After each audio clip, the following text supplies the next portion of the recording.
नमस्कार साथियों, मैं हूं आपका मित्र आलोक कुमार श्रीवास्तव। आज काफ़ी दिनों के बाद आज फेसबुक लाइव हुआ हूं। इन्फॉर्मेशन ये है कि जैसा आप लोग सुबह से देख रहे हैं घटनाक्रम एक चल रहा है। मेरिट के एक अभ्यर्थी हमारे हैं अनिल जी, उनको लगातार धमकियां दी जा रही हैं। ऐसे उनको पहले भी फ़ोन कॉल्स वगैरह किए जा रहे थे, व्हाट्सएप पे मैसेज वगैरह। ऐसे ही इन सारी चीज़ों को तो मैं भी पहले झेल चुका हूँ, जैसा अभी वो झेल रहे हैं व्हाट्सएप पे या फेसबुक पे या टेलीग्राम पे। तो वो एक कॉमन चीज़ था, बट इस बार थोड़ा सा लिमिट से बाहर हो गया है। जिस भी चाहे जो भी बंदा हो वो अपना लिमिट क्रॉस कर गया है और उसने जान से मारने की धमकी दे दी अनिल जी को। और अनिल जी ने उसके लिए कंप्लेन भी किया है, बट कंप्लेन अभी तक लॉज नहीं हुई है। तो ऐसे मैंने उनको सलाह दिया है कि ऑनलाइन कंप्लेन भी होता है, और अगर ज़रूरी नहीं कि घटना जहाँ पे हो, घटना के स्थान का जो थाना होगा वही एफआईआर लॉन्च करेगा। आप एफआईआर अपने नज़दीकी थाना में भी लॉन्च कर सकते हैं, जिसको बोलते हैं जीरो एफआईआर। यानी डैट मीन्स कि जहाँ पे घटना नहीं भी हुआ है, अगर आप जहाँ पे रह रहे हैं, मान लीजिए कि घटना पटना में हुई है, अगर आप रहते हैं जिस जिला में, जहाँ भी आप हैं, आप चाहें तो वहाँ से भी एफआईआर लॉन्च कर सकते हैं। मैंने उनको सुबह ही सजेस्ट किया था इन चीज़ों को लेकर कि आप वहाँ से भी एफआईआर लॉन्च कर दीजिए। शायद औरंगाबाद उनका घर है, तो मैंने बोला कि वहाँ के भी निकट थाना में जाके आप एफआईआर लॉन्च कर सकते हैं, और जिसको जीरो एफआईआर बोला जाता है। यानी कि जहाँ पे घटना नहीं हो रही है वहाँ पे भी एफआईआर लॉन्च हो सकता है।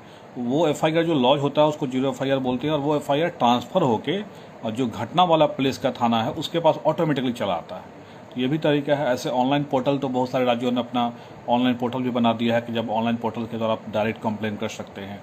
ऐसे शायद हमारे बिहार में भी ऑनलाइन पोर्टल बन चुका है, वो कुछ कंप्लेन करने का, पुलिस कंप्लेन करने का, तो वहाँ से भी डायरेक्टली जाके भी कंप्लेन किया सकता है। चूँकि जो भी व्यक्ति थे उन्होंने बहुत गलत तरीके से उनको ट्रीट किया है। मैंने भी सुना था, ऑडियो सुबह ही सुना इस बारे में, और मैंने उनको सजेस्ट भी किया कि क्या आपको आगे में स्टेप लेना चाहिए। देखिए, आदमी देखा जाए तो जनरली मैं इग्नोर कर देता हूँ तरह तरह की बातें व्हाट्सएप पे, मेरे पे या टेलीग्राम पे, या ऐसे आता है कि तो मैं उसको इग्नोर कर देता हूँ जनरली। चलो, और किसी का फ्रस्ट्रेशन है, निकाल रहा है। हाँ, लेकिन अगर हम उसको क्विकली एक्शन में अगर बदल दे तो बहुत मुश्किल हो जाएगा सामने वाले बंदे के लिए। क्योंकि जितना आसान वो समझते हैं किसी को डायरेक्टली व्हाट्सएप पे या फेसबुक पे या किसी तरह का धमकी दे देना, उतना आसान वास्तव में होता नहीं है। आदमी इग्नोर कर देता है तो अलग बात है, लेकिन अगर आदमी इग्नोर नहीं करे तो ये मुद्दा बहुत बड़ा मुद्दा बन सकता है, और जो सामने वाला व्यक्ति है वो बहुत परेशानी में पड़ सकता है। अब सामने वाला व्यक्ति कौन है ये तो पता अभी तक नहीं चल पाया है, लेकिन लोगों का ऐसा अनुमान है कि नॉट मेरिट के अभ्यर्थी हो सकते हैं, या फिर शिक्षा मंत्री के पार्टी से जुड़े कुछ कार्यकर्ता भी हो सकते हैं। कुछ भी कहना अभी जल्दीबाजी होगा, बट वी वांट की इन्वेस्टिगेशन जरूर हो इस मामले में, और एफआईआर लॉन्च करे पुलिस, और उनको मैंने बताया भी है कैसे करवाना है। खैर, अब देखते हैं आगे में क्या होता है, लेकिन उम्मीद ज़रूर है कि ज़रूर कार्रवाई होगी, क्योंकि ये टॉलरेबल नहीं है। अब बहुत ज़्यादा, हद से ज़्यादा हो रहा है। हद से ज़्यादा इन द सेंस कि एक लिमिट था, व्हाट्सएप फेसबुक पे ही लोग करते थे, चलो ठीक है, बट अब इस तरह से जान से मारने की धमकी देना ये उचित नहीं है बिल्कुल। हाँ, थोड़ा सा एक बात मैं अनिल जी को भी कहूँगा, रिक्वेस्ट करूँगा, ऐसे मैंने पर्सनली मुझसे रिक्वेस्ट किया है कि थोड़ा सा संयमता बरतें अपनी वाणी में। कोई भी बातों को रिप्रेजेंट जब भी करे तो वाणी में थोड़ा सा संयम बरते, ये उनसे भी एक आग्रह रहेगा मेरा। तो यही कहना है कि, लेकिन हाँ, फिर भी और जिन लोगों ने इस तरह से किया है उनके प्रति, उसके खिलाफ तो ज़रूर हम लोग एक्शन ले ही रहे हैं, जो भी पॉसिबल वे है और लीगल वे में। उन्होंने कहा कि एफआईआर नहीं हो रहा है, तो हमने बोला एफआईआर नहीं हो रहा है तो और भी रास्ते हैं। कोर्ट में भी हम डायरेक्ट जा सकते हैं अगर एफआईआर लॉन्च नहीं हो रहा है तो। ऐसा जीरो एफआईआर का भी रास्ता मैंने बताया उनको, ऑनलाइन कंप्लेन करने का भी रास्ता बताया। बट अगर ये सब चीज़ नहीं होता है तो बाई कोर्ट भी हम जा सकते हैं कि इस नंबर से हमको जान से मारने की धमकी मिली हुई। ये भी हमारे पास एक रास्ता है, लास्ट ऑप्शन बचा हुआ है वो। और पहले ये जो 2 ऑप्शन है वो हम लोग ट्राई कर लेते हैं, फिर अगर नहीं होगा तो फिर ये तीसरा ऑप्शन जरूर ट्राई करें। अनिल जी मेरी वीडियो को देख रहे होंगे तो ज़रूर इन चीज़ों पर रिस्पॉन्ड करेंगे। ऐसे मैंने सुबह में उनसे बात करके सारी चीज़ों उनको एक्सप्लेन कर दिया है। तो कहने का ये मतलब है कि ठीक है, वाद विवाद है, अपना आंदोलन जब भी हुआ मेरिट वाले अपने लिए कर रहे हैं, नॉट मेरिट वाले अपने लिए कर रहे हैं। हर कोई को राइट है डेमोक्रेसी में कि अपने वो अधिकारों के लिए बातों को रखे। हाँ, लेकिन थोड़ा सा संयमता के साथ रखे, ये रिक्वेस्ट है सब लोग, चाहे दोनों पक्ष, मेरिट के पक्ष हो चाहे नॉट मेरिट के पक्ष हो। और ये जो हुआ है जो घटना, वो इंसिडेंट्स दोबारा नहीं होनी चाहिए। इसके लिए ज़रूर आज स्टेप लिया जा रहा है और लिया जाएगा भी कि दोबारा ये घटनाएं ना हो। और मुझे उम्मीद है कि पुलिस भी इस मामले में ज़रूर FIR दर्ज करेगी। अभी तक तो मेरे पास जो इन्फॉर्मेशन है FIR दर्ज नहीं हुई है, बट इट मे बी कि FIR दर्ज हो आजकल में। देखते हैं, कंप्लेन तो शायद उन्होंने बताया कि किया है। अब देखते हैं क्या FIR होता है, उस पर क्या एक्शन लेती है पुलिस, देखने वाली बात होगी उसमें। और वो व्यक्ति कौन है, सबसे बड़ा तो इम्पोर्टेंट ये होगा कि वो व्यक्ति कोई पॉलिटिकल पार्टी से जुड़ा हुआ व्यक्ति है या कोई अभ्यर्थी है, ये भी जानना एक सब लोगों के लिए ज़रूरी है कि क्या आखिर इस तरह से स्टेप लेना, इस तरह की बातें करना सही है या नहीं है। हाँ, मैंने एक बात अभी भी बोला, रिपीट भी कर रहा हूँ इन चीज़ों को, कि अपनी वाणी में संयमता बरतनी है। हमारा विरोध का तरीका है, विरोध हम करेंगे, पर थोड़ा सा संयम रखना पड़ेगा, पेशेंस हम लोग को रखना पड़ेगा। ये लास्ट डे जब हमारी आंदोलन हुई थी तो हमारी वार्ता भी हुई थी सचिवालय में। बहुत सारे लोगों ने फ़ोन कॉल्स वगैरह किया था कि सर क्या वार्ता हुई, क्या उससे आउटपुट निकल के आया। तो वार्ता से कोई पॉजिटिव आउटपुट अभी तक नहीं आया और ना ही वार्ता में कोई पॉजिटिव हमें दिख रहा था। ऐसे उन्होंने कहा कुछ आश्वासन जैसे मिलता है, तो आश्वासन तो नेता लोग वाला भी आश्वासन मिलता है, समझ ही रहे हैं आप लोग। तो एग्जैक्ट नहीं कह सकता हूँ कि हाँ बहुत कुछ पॉजिटिवली होने जा रहा है या कुछ पॉजिटिव होगा, बट एक आश्वासन ही मिला है थोड़ा बहुत कुछ करने का। देखिए, और उसमें भी कितना सत्यता है वो नियर अबाउट फ्यूचर में आपको पता चल ही जाएगा कि क्या इसमें होने जा रहा है, वो आगे आपको देखने वाली बात होगी। और तीसरा एक चीज़ है कि आप लोग बार बार कहते हैं कि सर केस का क्या हुआ, केस का क्या हुआ। मैंने बार बार रिपीट किया इस बात को कि केस आप लोग हाई कोर्ट की स्थिति देख रहे हैं। दो तीन बार हम लोगों ने अप्रोप्रिएट बेंच पे भी मेंशन किया। एक तो हम लोगों ने पहले स्ट्रगल किया कि हम लोग का केस लिस्ट में आए, लिस्ट में आ गया। जब लिस्टिंग अलाउ हो गया कि हाँ मेंशनिंग करने के बाद लिस्टिंग अलाउ हुआ, उसके बाद फिर जो अप्रोप्रिएट बेंच है वहाँ भी मेंशन करना पड़ता है कि हाँ मतलब इस केस की अर्जेंसी करके सुनवाई कराया जाए। तो हमने दो तीन बार मेंशन किया है, लेकिन अभी तक हमारा वो मेंशन एक्सेप्ट नहीं हुआ है। लेकिन अभी जैसे हम लोग बातचीत कर रहे हैं या जैसे कोर्ट में भी आपने देखा कि 2 जजों की नियुक्ति हुई पटना हाई कोर्ट में, तो आप ये उम्मीद कर सकते हैं कि जब भी आपका ये समझ लीजिए कि छठ के बाद ही अब उम्मीद रखिए। इधर तो हमें कुछ उम्मीद नहीं दिख रहा है कि दशहरा है फिर दिवाली है, तो छठ के बाद ही, यानी कि हमें उम्मीद है ऐसा कि नवंबर माह में हमारी सुनवाई जरूर हो जाएगी। नवंबर में जब हो, स्टार्टिंग में तो पॉसिबल नहीं लग रहा है, नवंबर के 2nd या 3rd वीक तक हमको उम्मीद है कि हमारी सुनवाई हो जाएगी। एग्जैक्ट डेट कहना मुश्किल है क्योंकि आप देख रहे हैं कोर्ट की स्थिति क्या है। ऐसे we are trying our level best कि जल्द से जल्द सुनवाई हो, प्रयास हम लोग कर रहे हैं।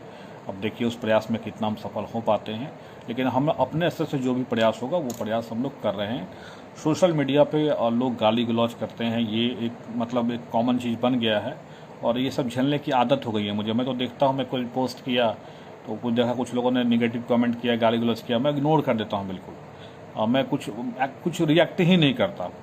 अदरवाइज अगर मैं रिएक्ट करना शुरू कर लूँ अगर देखिए कि आदमी के प्रति, तो बहुत मुश्किल हो जाएगा। बहुत मुश्किल इन द सेंस, अगर मान लो किसी को हम टारगेट कर ले कि हाँ ये बंदा हमको गाली गलौज किया है, तो हम तो उसके ऊपर कंप्लेंट भी कर सकते हैं, उसके ऊपर भी FIR हो सकता है।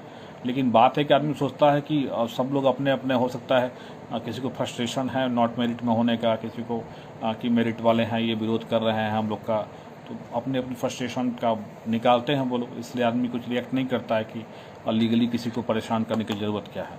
लेकिन अगर वास्तव में अगर आ जाए आदमी कि हाँ लीगली अब लड़ना है, तो किसी को गाली गलौज करना भी बहुत भारी पड़ जाएगा। और यहाँ तो जान से मारने की धमकी दी गई है, वो तो खैर अनटॉलरेबल है किसी हाल में। और तीसरा है कि हमारे केस में कुछ लोग इंटरवेन किए हुए हैं और बहुत अपने आप को डिंग हाँकना मतलब कर सकते हैं, उसको डिंग हाँकते रहते हैं अपने बारे में कि हम ये हैं, हम वो हैं। और परहैप्स उनको इसी से मिल सकता है, हो सकता है कि इसी डिंग हाँकने से उनको कुछ मिल जाए, अदरवाइज़ कोई सपोर्ट उनको मिलने वाला है नहीं जहाँ तक हमें दिख रहा है। नॉट मेरिट की तरफ से 3 केसेस हुए हैं, CWJC 17-143 2021, 13-170 2021 और 12,021 2021। ये 3 केसेस नॉट इन मेरिट की तरफ से हुआ है। तो मैं उस शो कॉल्ड फलाहा मंच कह सकते हैं आप उसको, उनसे कहना चाहूँगा, बार बार मैं देखता हूँ, आया हूँ फेसबुक पे, तो मैं सोचा कि एक बार बता दूँ उनको कि जब इतना अगर आप में काबिलियत है तो इस काबिलियत के आधार पे ये 3 केसेस नॉट मेरिट की तरफ से हुआ है। एक ही केस जिता दीजिए, हम लोग अपना केस वापस ले लेते हैं। आप यही 3 केस जिता दीजिए, तीन केस नॉट इन मेरिट की तरफ से हुआ है, तीनों में से एक भी केस जिता दीजिए नॉट इन मेरिट वाले को, तो हम लोग अपना केस वापस ले लेते हैं। अब चूँकि नॉट इन मेरिट वालों की तरफ से आप बोलते हैं हमेशा, इसलिए मैंने सोचा कि नॉट इन मेरिट वालों की तरफ से मैं उनको बता दूं कि हाँ आपकी तरफ से भी केसेस हुआ है। अगर केस जीतने का आप दावा करते हैं तो इन केसेस को भी अगर जिता देते तो ज़्यादा बेहतर रहता, हम लोग अपना केस वापस लेते हैं। क्योंकि उन लोग को लगता है कि हम लोग अपने केस में कुछ नहीं कर रहे हैं, जानबूझ के सुनवाई नहीं कर रहे हैं, उनसे डर से सुनवाई नहीं कर रहे हैं। जैसे लग रहा है कि उनसे डर लगा हुआ है हम लोग को, मतलब इतना केस हम लोग लड़ के अभी तक डर ही लगा हुआ है। दिन भर दूसरे को नौकरी दिलवाते रहता है, खुद की नौकरी की पता है नहीं, अभी खुद की नौकरी पता नहीं है कि हाँ मतलब बीएड वालों की नौकरी क्या लगता है कि जैसे बीएड उनके बदौलत ही नौकरी में प्राइमरी में भर्ती में नौकरी कर रहे हैं, बीएड उनके आसान तले। शायद उनको पता नहीं कि बीएड को प्राइमरी में शामिल कराने के लिए कितना आवेदन हम लोगों ने दिया सचिवालय में। वो सचिवालय की रजिस्टर मेंटेन जहाँ होता है वो बताएगा आपको कि कितना आवेदन हम लोगों ने दिया। और जो भी हमारे बीएड के साथी हैं जो शुरुआत दौर में गए हैं, सचिवालय दौरे हुए हैं, उनको पता है कि कितना बार आवेदन हम लोगों ने बीएड को 115 में शामिल करने के लिए दिया था। खैर ये चीज़ों पे मैं नहीं जाना चाहता हूँ, लेकिन सो कल जो दूसरे को नौकरी दिलाते हैं पहले अपनी नौकरी कर ले तो ज़्यादा बेहतर होगा। और अगर दूसरे को जीत दिलाते हैं तो वाई नॉट, ये 3 केसेस हैं, उनको जीत दिला दीजिए भाई, हम लोग कहीं अपना केस वापस ले लेते हैं। अब इतना आप में काबिलियत है तो मैं तो खुला चैलेंज कर रहा हूँ आपको कि 3 केसेस हैं नॉट इन मेरिट की तरफ से, तीनों में से कोई एक केस जिता दीजिए आप, अगर आप में काबिलियत है तो। लेकिन ऐसा कुछ है नहीं, आपको ही पता है कोर्ट में जो भी चीज़ चलेगा वो सब कोई के लिए होता है। कोर्ट ऑफ लॉ जो बना हुआ है वो इक्वलिटी के लिए बना हुआ है, और वहाँ पे सब लोग समान है, चाहे हम हो आप हो जो भी हो। फैसला जो भी होता है न्यायालय अपने अकॉर्डिंग, जो कानून सम्मत न्याय चीज़ें होती हैं उसके अकॉर्डिंग वो देते हैं। अब ये कहें कि हम जाएंगे तो एकदम कोर्ट में जीत हमारा तय है और हम जाएंगे तो कोर्ट में हमारा हार एकदम तय है, ऐसा कुछ भी नहीं है। न्यायालय देखिएगा कि क्या इसमें सही है और क्या गलत है। हम लोगों ने अपना पक्ष रखा है कि विज्ञापन के अकॉर्डिंग हम लोगों ने फॉर्म भरा था और विज्ञापन को हम लोग फॉलो कराना चाहते हैं, बाकी हमारा कोई डिमांड नहीं है न्यायालय से। अब न्यायालय तय करेगा कि हाँ वो डिमांड कितना सही है कितना गलत है और किस हद तक हम सही हैं किस हद तक हम गलत हैं। लेकिन जो लोग ओवर कॉन्फिडेंस हैं कि हम मतलब एकदम हमारी जीत पक्की है, एकदम हमारे डर से लोग केस का मेंशनिंग नहीं करा रहे हैं, वो इतना तक कमेंट करते हैं कि उनके डर से हम लोग केस की मेंशनिंग नहीं करा रहे हैं। अब इन लोग को हम बताते चले कि डेली हम जब केस मेंशन कराएं तो उनको बताते चलें कि भाई हम केस मेंशन करा लिए हैं। तो भाई जब इतना तुम टैलेंटेड हो तो 3 केसेस हैं, नंबर भी बता दे रहा हूँ, CWJC 17-143-2021, CWJC 12,021-2021 और CWJC 13-170-2021। 3 केस है नॉट इन मेरिट की तरफ से, तीनों में से एक केस तुम जिता दो जाके और हम अपना केस वापस ले लेते हैं। इतना कॉन्फिडेंस है कि एक भी केस उसमें से नहीं जीतने वाले हो। तो अगर आप में इतनी काबिलियत है तो इस केस को जिता दीजिए ना, क्यों नहीं जिता देते हैं इन केसों को, हम लोग अपना केस वापस ले लेते हैं। और दिन भर दूसरे को नौकरी दिलाते रहते हैं बीएड को, माने बीएड इनकी वजह से अगर तल्ला में नौकरी करता है बीएड वाला, यूपी में करता है, झारखंड में करता है, माने पूरा देश का जो बीएड है वो सिर्फ इन्हीं के कारण नौकरी कर रहा है। अपना नौकरी पहले देख पहले कि अपना नौकरी हुआ कि नहीं हुआ, और दूसरे का नौकरी बाद में देना, ठीक है। और दिन भर देखता हूँ कि अनिल जी को वो ऐसे बोलेगा, तरह तरह के कमेंटबाजी करता है। आदमी चाह देगा तो बहुत कुछ हो सकता है, लेकिन आदमी चाहता नहीं है। बस बोला तो मैंने कि सोशल मीडिया है, सबको स्वतंत्रता है सोशल मीडिया पे, एक दूसरे को करो भाई। अब तुम लोग यही करना है, गाली गलौज करना है तो करो गाली गलौज, लेकिन अगर काबिलियत है तो मेरा भी चैलेंज स्वीकार कर लो। 3 केसेस हैं नॉट इन मेरिट, तीनों में से कोई एक केस जिता दो तो जान जाए, नहीं जीता पाओगे क्योंकि तुमको ही पता है कि तीनों में से कोई केस तुम जीतने वाले हो नहीं। रहा बात प्राइमरी का, तो प्राइमरी भर्ती में कोई केसेस से कुछ नहीं होने वाला है। ये सब बेवजह का लोग बस एक समझ लीजिए अपना रोटी सेक रहे हैं, कुछ नहीं होने वाला प्राइमरी भर्ती में। ऑलरेडी हाई कोर्ट में चीफ जस्टिस के बेंच में ये ऑर्डर हुआ था, जो ब्लाइंड फेडरेशन का केस था, कि जो भी सुनवाई होगी इस मामले से, जो भी कोई केसेस आएगा वो चीफ जस्टिस के बेंच में आएगा। अदर कोई बेंच का कोई केस डिस्टर्ब कर ही नहीं सकता इस बहाली को। तो कभी ये वाला केस चल रहा है तो बीएड की प्राथमिकता को हटा दिया जाएगा, सेकंड बेंच में हम लोग लड़ रहे हैं, कुछ नहीं होगा, कोई प्राथमिकता नहीं हटने वाला, लगने वाला कुछ नहीं होने वाला है। जो हो गया सो हो गया, कोई प्राथमिकता किसी को मिलने वाला नहीं है। जो होना था कोर्ट ने डिसाइड कर दिया, बहाली हो गई। बस सरकार जो डिले कर रही है वो डिले होना था, क्योंकि पहले से था, ऑब्वियस था। ये तो पहले ही हम लोग को बताया गया था रंजीत सर के द्वारा कि चुनाव के समय बहुत कम चांसेस है कि 3rd राउंड का भी काउंसलिंग होगा। भले इस बात को लोगों ने छुपाया होगा, बट वास्तविकता यही है कि चुनाव के कारण ही 3rd राउंड की काउंसलिंग नहीं हो रही है। जैसे चुनाव खत्म होगा 3rd राउंड की काउंसलिंग होगी। उम्मीद करते हैं कि दिसंबर में 3rd राउंड की काउंसलिंग होगी और जनवरी फरवरी तक ज्वाइनिंग के प्रोसेस उम्मीद करता हूं कि स्टार्ट हो जाना चाहिए। और जल्द से जल्द अगर विभाग ने एक्शन लिया तो, अदरवाइज फरवरी मार्च भी ये जा सकता है, बट उम्मीद करते हैं कि जल्दी से जल्द हो। धन्यवाद साथियों।